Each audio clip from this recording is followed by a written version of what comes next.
Hey guys, welcome to another episode of Amber Unfiltered. Today I wanted to talk to you guys about this article I read.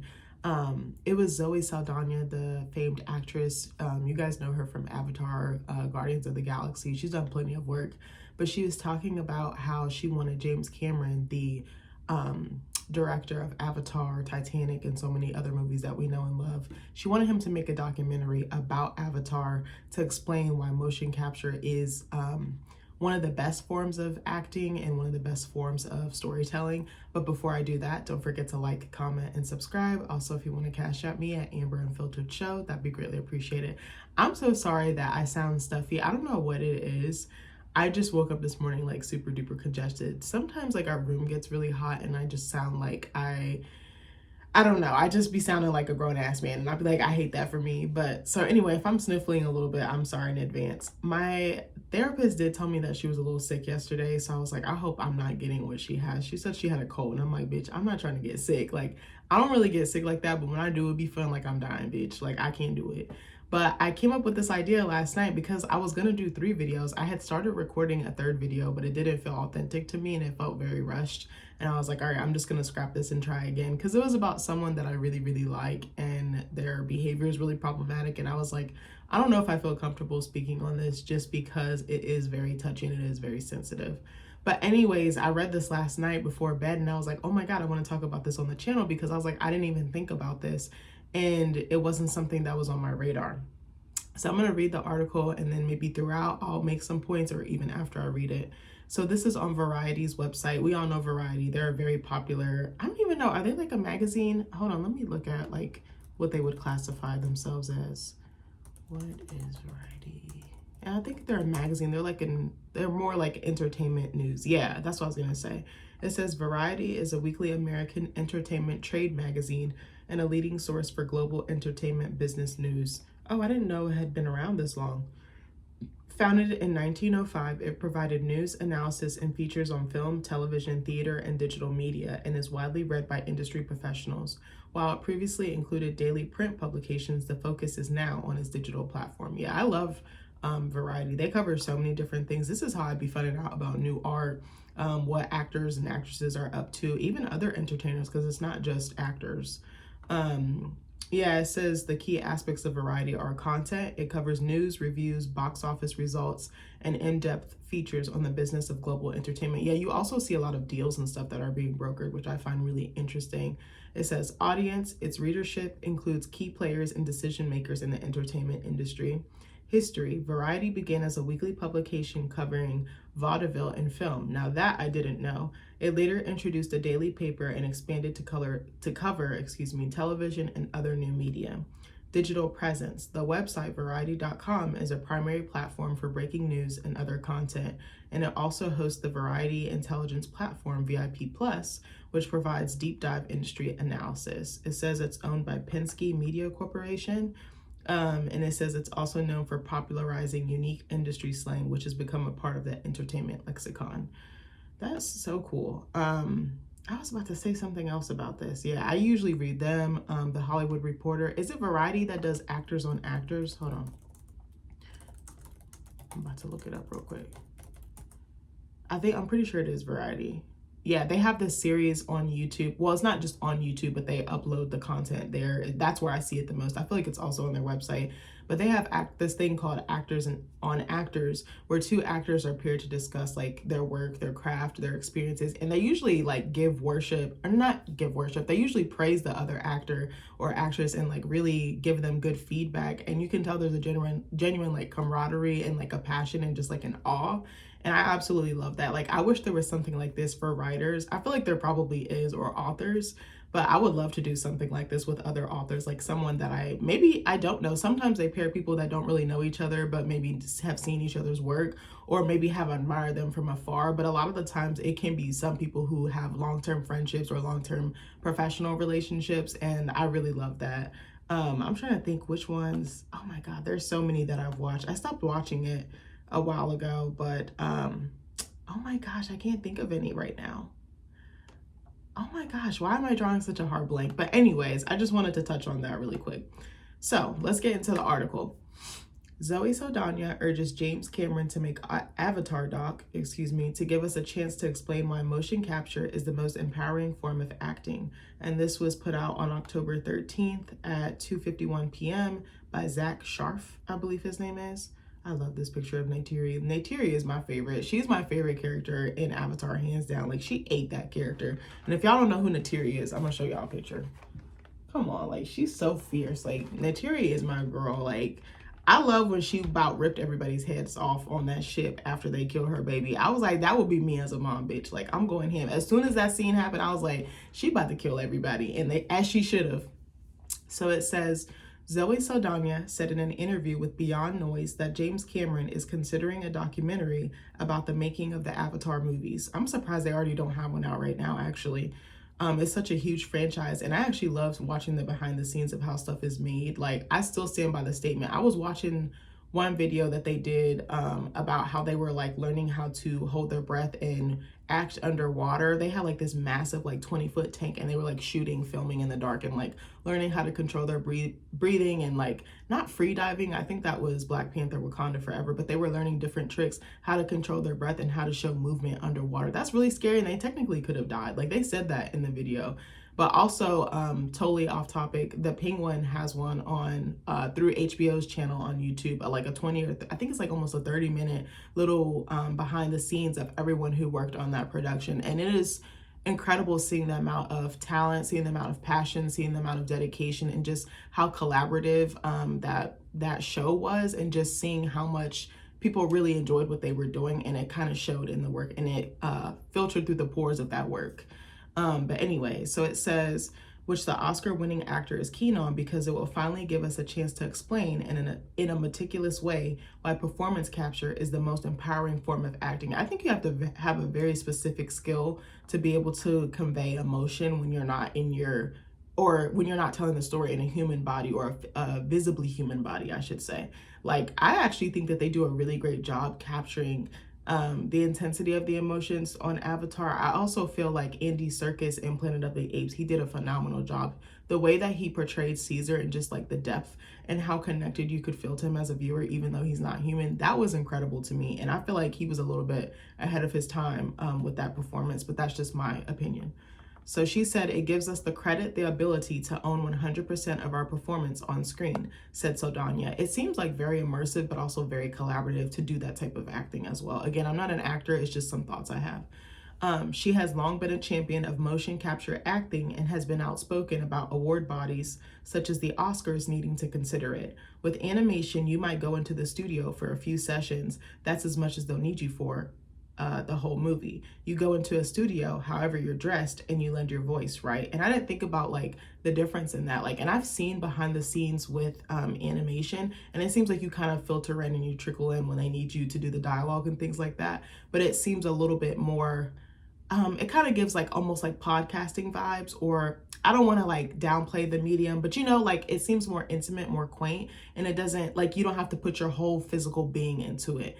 I mean, you probably do in some sense when you're trying to convey certain emotions, but you know what I mean? Like, I think performance capture, it's 100% your voice, your body, your whole being, and then like your artistic process, your creative process. I think it's a little bit different. Not to shit on animation or like voice acting. I do think that both are important, and I think that they do serve their purposes in their own way. So performance capture means that Avatar wouldn't exist if Sigourney Weaver, Sam Worthington, Stephen Lang, Kate Winslet, myself, and the entire cast didn't get up and put those dots on our faces. And she's exactly right. She's 100% right. Let me keep going. Hold on. There's a little ad.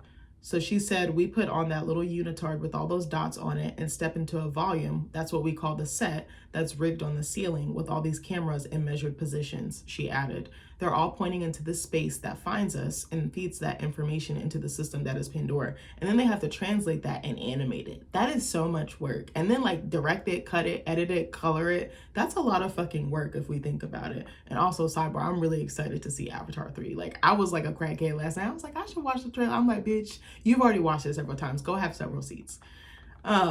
So Saldaña plays Neytiri in the Avatar films, which include 2009's Avatar, 2022's Avatar: The Way of Water, and the upcoming Avatar: Fire and Ash. Cameron intends to make 2 more Avatar movies. I don't know know if 2 more is needed. I really think that they could have capped it at 3, but maybe that's just my point, or my thoughts. I gotta see how the third movie ends or lands, because I feel like 5 might be a lot, but maybe to him it's like a huge saga and he's not, or saga, and he's maybe not ready to part with the story. And maybe he feels there's more that he wants to tell with the Sully family.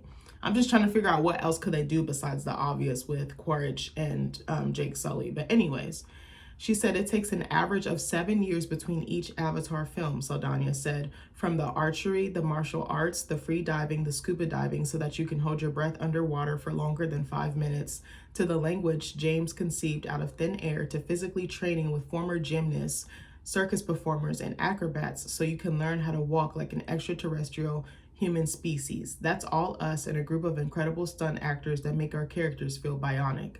God bless them. With the technology that Jim creates, he gives the artist the power of complete ownership. And I absolutely love what she said, and I stand by it. I also want to touch on the point that she made about how much training that they do. Now that I wasn't aware of, because their movements on screen do look very natural. They do look very authentic, and they don't make a mockery of indigenous or native tribes. And that must be a lot to put your body through, but you're doing it because you love it, and you, for the love of it and for the love of the story. And to me, that speaks to the commitment that all of the actors have made, whether it's the stunt actors, whether it's the leading actors, even the directors, even the people shooting this, even the people having to translate it from one medium, which is the motion capture, to the actual world of Pandora. That's a lot of fucking work. And 7 years, you have to really be patient. And bitch, I couldn't do it. I'm sorry. But I was like, I picked one of the craziest jobs to do for a living, which is being an author, because it takes so long. Like, I am terrified, not terrified, I'm overwhelmed. And at the thought of having to write a novel, I actually just went, I think I said in another video, but I just went to a horror writing workshop like a couple days ago. And she was like, writing a novel is daunting. It really is. It's so scary. It's so overwhelming. It's like, where do I start? I have to do all this work. And it doesn't just stop with the one edit. You send it to someone, they give you marks, you have to edit it again, you have to edit it. It's insanity. You have to do it over and over and over and over again, because you really have to be committed to telling that story and telling it the best way possible. Sure, I could submit my first draft and it could be a total clusterfuck and not resonate with readers and not make people want to buy my work or fuck with me for the long term, but you have to really be committed. And I think that's the scariest part, but also just knowing where to start. I feel like an author or a writer's worst enemy is a blank page. Like, I said what I said, but it is so challenging. Like, you have to really stick to it. And I told myself, like, it's gonna take me years to write this book, like probably 2, 3, 4 years. And I was like, I'm just gonna have to be really patient and trust this process and really surrender. And that's very difficult for me to do, because I like to be in control. I like to move on to the next thing, but I'm like, there's grace in returning to your work. Something that one of my professors taught me. Shout out to my creative writing professor, Rob. But he told me, he was like, you need to be comfortable or confident in returning to work. So you can start it, come back to it, And I've started implementing that in my creative process. It's definitely changed a lot, even since I've started school, since I've started doing like these different experiences, like these workshops, these retreats, and all these other things. I'm not so rigid to what I was doing before. I'm kind of being more flexible and floating and just trusting myself and giving myself grace, but also giving myself time. And that's what I see a lot of here. Like, I had no idea that they were doing all this. Like, I knew, but I didn't know. You know what I mean? Because I've watched some behind the scenes, but I didn't see all this stuff. But they are very lean and like limber when they're like, I don't know, or is limber a word? I don't know, but y'all know what I mean. They're like very lean and fluid with their movements. Everything that they do in Avatar, like, it's very believable to me as a viewer. And that's a testament to their work. And to me, this shows that they're not past learning as far as they are in their craft and their career. They're willing to learn, they're willing to study, they're willing to do the work. That's what I'm picking up on here. And that's a testament to their director as well. And everybody on the production, just not just him, but his vision, and then trusting this team of people to carry out his vision. That is really hard to surrender like that. Like, you have to trust that someone's gonna follow this thing that you've had in your mind, your head, your heart, your baby. Like, that's really hard to surrender. Saldaña spoke to The Independent last year and called out the Oscars for continuing to snub motion capture performances. I still don't understand why Avatar 2 didn't get any. I don't know if I feel like they did. Actually, I'm gonna look, because I'm not gonna put my foot in my mouth. I feel like if they did get any nominations, it was like for stupid shit, like the sound or the soundtrack or something like that.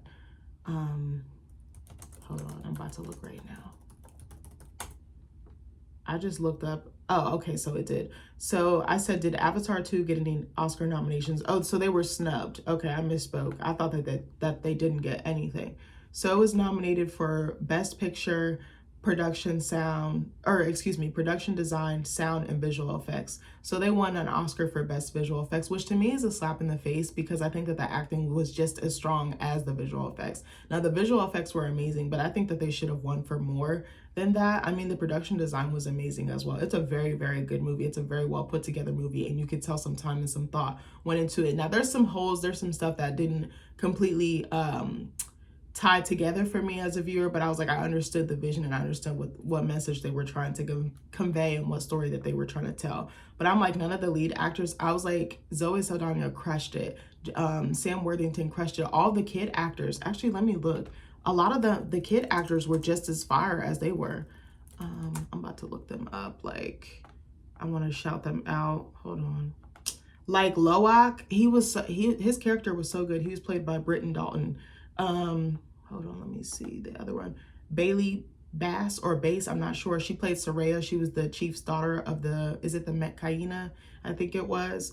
Natayam was played by Jamie Flatters. I love Natayam's performance. I really related to him being an oldest child and having to like live up to a certain standard and never feeling good enough for your parent. Like that was such a vulnerable thing and topic to tackle that I just don't understand. There were some other kids that were in here as well, but those were the ones that really stood out to me in terms of performance, especially Natayam. Like that little tension that he had with his dad. I was like, oh my God, that's so relatable, especially being an oldest child and being the oldest daughter at that, because there's a different level of responsibility put on your shoulders, and everything you do is critiqued, everything you do is criticized, and you never feel good enough. And then when you finally do something right, it's like almost too late. Like there's a consequence, or something traumatic or something big happens that kind of counteracts or overshadows that, if that makes sense. So it says, be it the actors in the Avatar movies or Andy Serkis's acclaimed motion capture work as Gollum in the Lord of the Rings. Why did they forget in Caesar and Planet of the Apes, motion capture acting has yet to break into the Oscar races, which I still don't understand. I think it's going to take a while. I feel like it could change and it could have its own category and be taken seriously. I don't think people take it seriously, but these are the types of movies that do break records at the box office. Didn't Avatar make like $1 billion? Like that's not fucking cheap. Actually, let me look. Not cheap, but that's not slight work. Let me see. I want to see how much it made. Or maybe I'm wrong. Maybe I'm thinking of the combined effort. Oh, I'm lying. Okay, I was lying. So it says Avatar: The Way of Water grossed over $2.3 billion worldwide. I've never really heard of a movie doing that. I feel like Titanic might have been the other one that has done that. It says making it the third highest grossing film of all time and the highest grossing film since the COVID-19 pandemic. The film achieved this milestone with $598 million in domestic North American territories, box office earnings, and over $1.42 billion internationally. And you mean to tell me you couldn't nominate them? You couldn't create a category? You couldn't honor their work?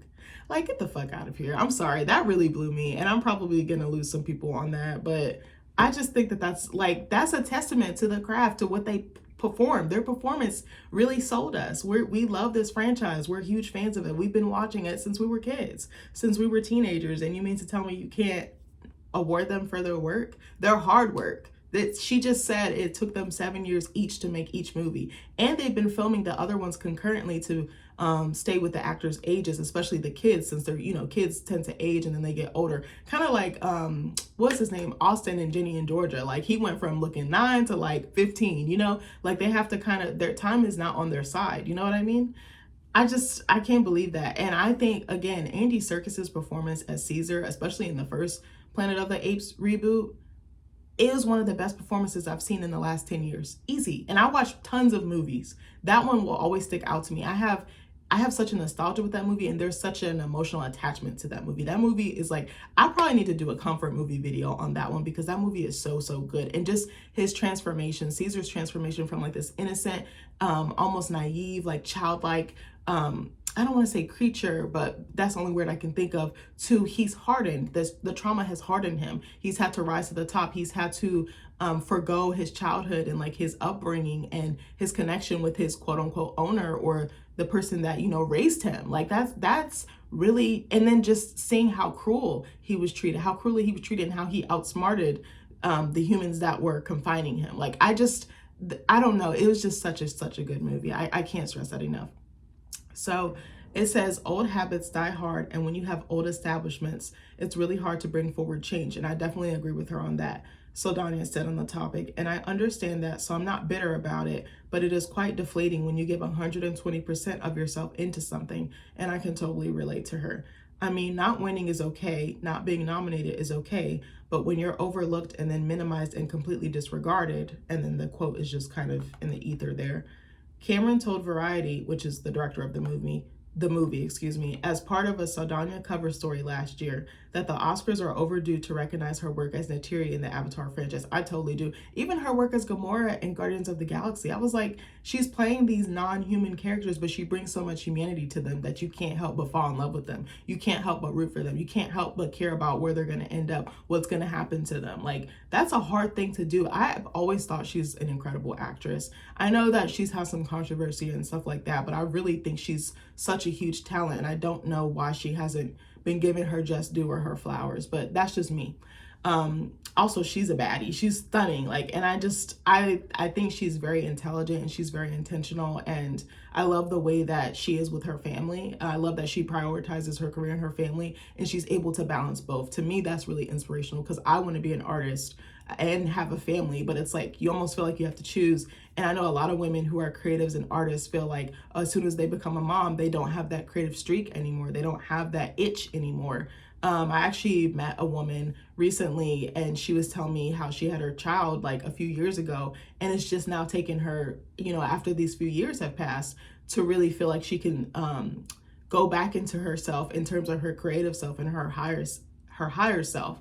And I just thought that that was interesting that she didn't, and I was like, she's probably evolved. It's almost like a butterfly coming out of or a caterpillar coming out of the cocoon, and like a new woman has emerged. And how do you incorporate some of the things that made you from before you were a mom to now? Like, that must be such a jarring contrast. And I've heard this from a lot of women, so it doesn't really surprise me. But something that Zoe Saldaña said that really resonated with me was the fact that she said when she's creating, she feels her most alive, her most fulfilled. She's like, I'm a better wife, a better mother, a better daughter.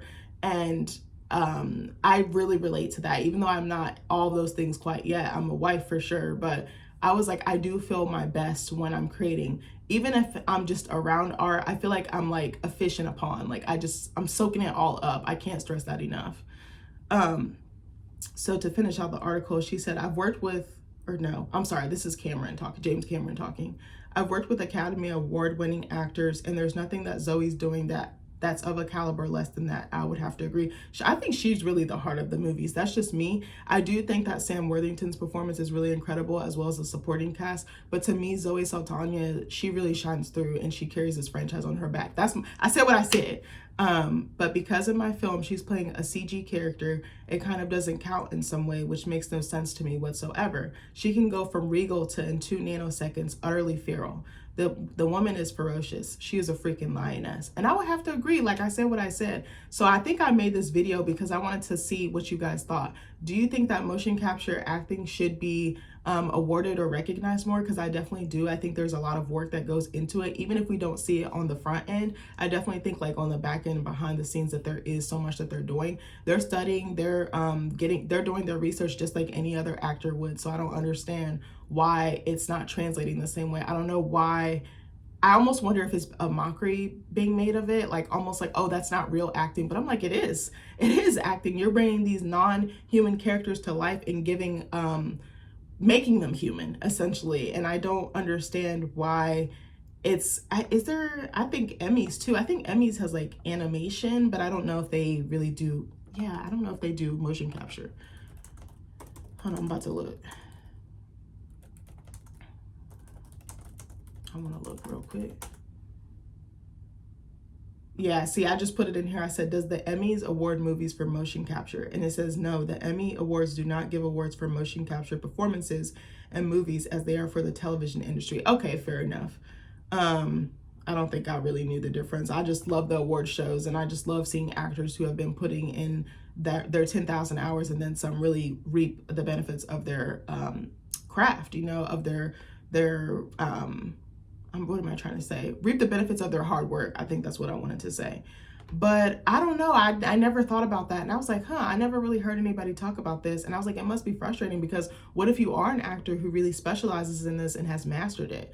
You're not getting awarded. I really don't think people are doing it necessarily for the awards, but it's almost like you're shunned. You're not really recognized. You're not paid attention to. I know that they have the audience and that they have the fan base, but I think that their peers, the industry should recognize their work. They're just as talented, if not more talented, than actors who aren't doing motion capture acting. But I don't know, I thought she made a good point. I really it gave me something to think about, some food for thought. Let me know, do you guys feel like motion capture acting should be having awards categories, or should be recognized more, even if it's not on the bigger stages like an Emmys or like an Oscars or something? Maybe they could create their own category, or maybe create their own award show. Maybe they need to create it, because it doesn't appear that these older systems or these older entities or organizations are really interested in doing that. I really wonder if one of them needs to get a seat at the table or make their own table. I know we say that saying a lot, but that was the only thing I could think of. I mean, maybe they need to make their own award show, or maybe, I don't know. That's the only thing that I could think of. I was like, what is the solution here? I definitely think that they deserve to be recognized, and I think that they're just as worthy, if not more worthy, than their peers. But anyways, I love you guys, and I'll see you in the next video. Bye.